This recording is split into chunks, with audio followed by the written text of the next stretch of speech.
एक परिवार में 5 लोग थे। ओम प्रकाश, उनकी पत्नी सुमित्रा, बहू भावना, बेटा राहुल और एक थी उनकी बेटी प्रियंका। वैसे तो ओम प्रकाश और सुमित्रा के घर में सब कुछ ठीक ठाक था, लेकिन सुमित्रा की एक आदत थी। घर में कुछ भी गलत या सही हो तो वो किसी से कुछ नहीं कहती, और भावना स्वभाव की इतनी सीधी सादी थी कि अगर कोई उसके साथ गलत भी करता तो भी वो उसे कुछ नहीं कह पाती। इसी के चलते प्रियंका और राहुल घर में मनमानी चलाते रहते, क्योंकि घर को संभालने वाली औरतें इस तरह से रहती थी जैसे वो गूंगी और अंधी हो। माँ, मैं अपनी सहेलियों के साथ पिकनिक पर जा रही हूँ। ठीक है बेटा, चली जाओ। और मुझे आने में रात हो जाएगी, देर से ही आऊंगी मैं। अच्छा, कोई बात नहीं बेटा। अरे भावना, तुमको एक बार में समझ में नहीं आता क्या? नाश्ते में फिर से पराठे बना के रख दिए। कितनी बार तुमसे कहा है कि मेरे लिए ढंग का नाश्ता बनाया करो। ठीक है जी, आगे से ध्यान रखूंगी। अरे ये बहू से किस तरह से बात कर रहे हो तुम राहुल? अरे तो और क्या करूं पापा, इसको कही बात एक बार में समझ में ही नहीं आती। सुमित्रा, तुम अपने बेटे को समझाती क्यों नहीं? बहू से बात करने का ये क्या तरीका है? अरे जिसकी जैसी मर्जी आए करो, मुझे क्या। भावना बेटा, तुम भी तो कभी कुछ कहा करो। इस तरह क्यों सबकी बातें सुनती रहती हो? कोई बात नहीं पापा जी, सब ठीक है। रात को काफी देर तक प्रियंका घर नहीं आती, और जब वापस लौट कर आती है तो एक लड़की के साथ बाइक पर बैठकर। सुमित्रा और भावना दोनों ही प्रियंका को लड़की के साथ देख लेते हैं। आज तो जोर से डांट पड़ने वाली है, लेकिन मैं डर क्यों रही हूँ? माँ तो सब कुछ देखकर भी अंधी बनी रहती है। और रही बात भाभी की, वो किसी को कुछ नहीं बताने वाली। कहने को भगवान ने आवाज दी है, लेकिन गूंगी है गूंगी। अरे प्रियंका बेटा, इतनी रात को कॉलेज से लौट कर आ रही हो? कहाँ गई थी तुम? पापा, वो सहेली के घर पर थी, पढ़ाई करने के लिए रुक गई थी। अच्छा, ठीक है, जाओ अपने कमरे में जाओ और सो जाओ। सुमित्रा ने अपनी बेटी को एक लड़की के साथ इतनी रात को आते देखकर भी उससे कुछ नहीं कहा, और भावना ने भी इस बारे में किसी से कोई बात नहीं की। कुछ दिनों के बाद मामा जी का फोन आया था। उन्होंने प्रियंका के लिए कोई रिश्ता ढूंढा है। लड़के वाले उसे देखने आ रहे हैं। अरे मुझे नहीं करनी शादी वादी, किसी लड़की को बुलाने की कोई जरूरत नहीं है। ये तुम क्या कर रही हो प्रियंका बेटा? तुम्हारी शादी की उम्र हो चली है और तुम्हारे मामा जी ने बहुत अच्छा रिश्ता बताया है। पापा, अब जिद क्यों कर रहे हैं? और आप क्यों मेरी मर्जी के खिलाफ शादी कराना चाहते हैं? अरे माँ, इसको समझाइए ना।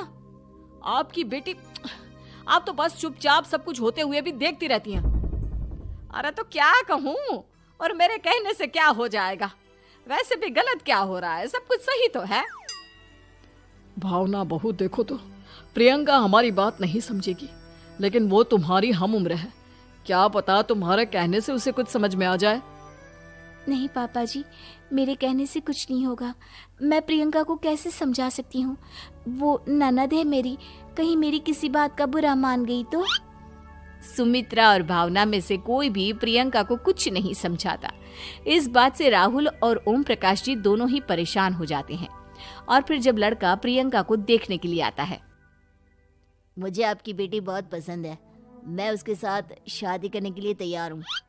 देखो, मुझे तुमसे शादी नहीं करनी, और ये बात जितनी जल्दी समझ में आ जाए अच्छा रहेगा। अरे तो फिर आप लोगों ने मुझे यहाँ बुलाया ही क्यों?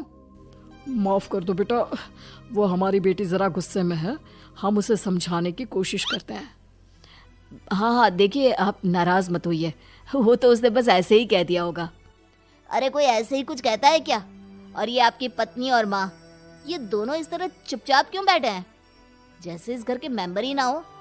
आपके घर में सब कुछ ठीक तो है ना? अरे सब कुछ ठीक है बेटा।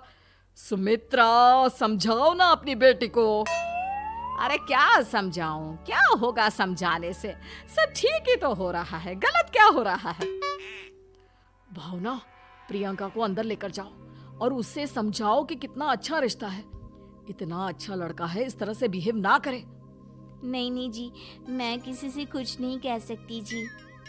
अरे अजीब परिवार है, मुझे तो यहाँ से निकलना पड़ेगा। इस तरह से तो आपकी बेटी की शादी किसी से नहीं हो सकती।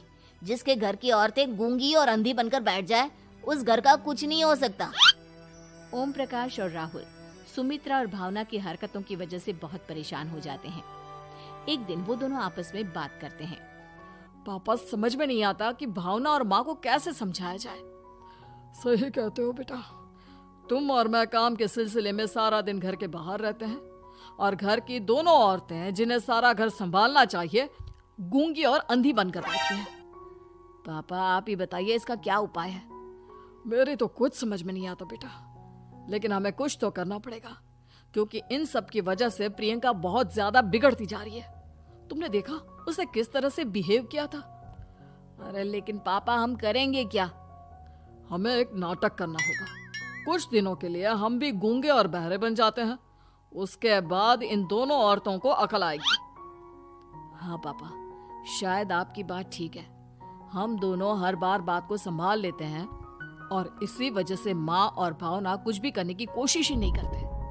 और फिर अगले दिन, भावना, नाश्ते में क्या बनाया है? जी पराठे बनाए हैं। मेरे लिए पोहा बना दो। अच्छा जी ठीक है, अभी बना देती हूँ जी।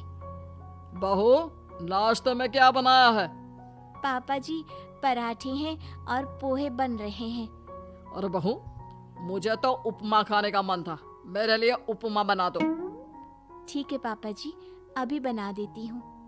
भाभी जल्दी से जरा मेरा कॉलेज का टिफिन तो पैक कर देना। और सुनो, मुझे ना भिंडी की सब्जी खाने का मन है।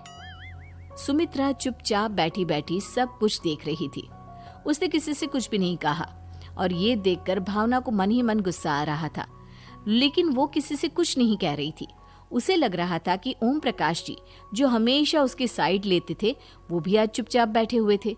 शाम के वक्त प्रियंका अपने बहुत सारे दोस्तों को लेकर घर आती है और उधर दूसरी तरफ से राहुल भी अपने ऑफिस के दोस्तों को लेकर घर आ जाता है।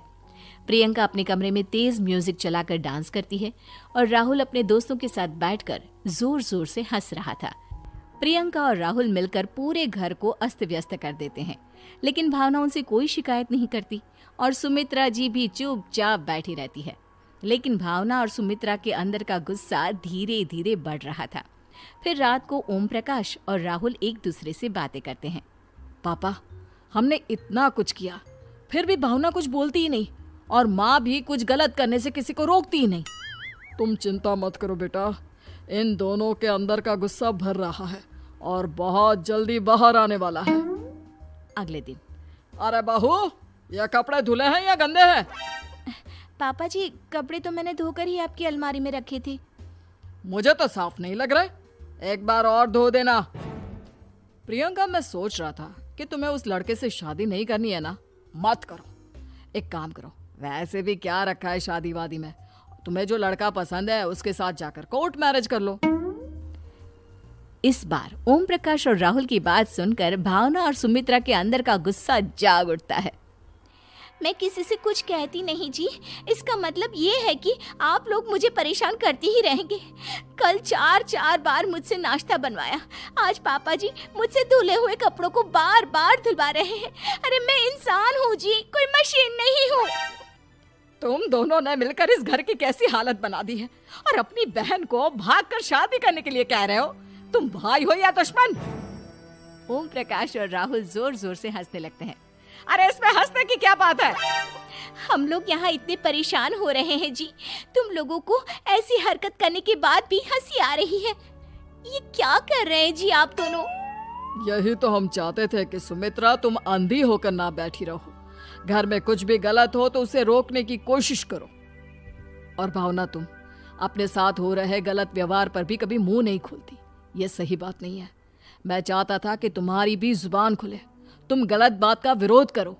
गूंगी बहू और अंधी सास की ये जोड़ी इस घर में अब नहीं चलेगी।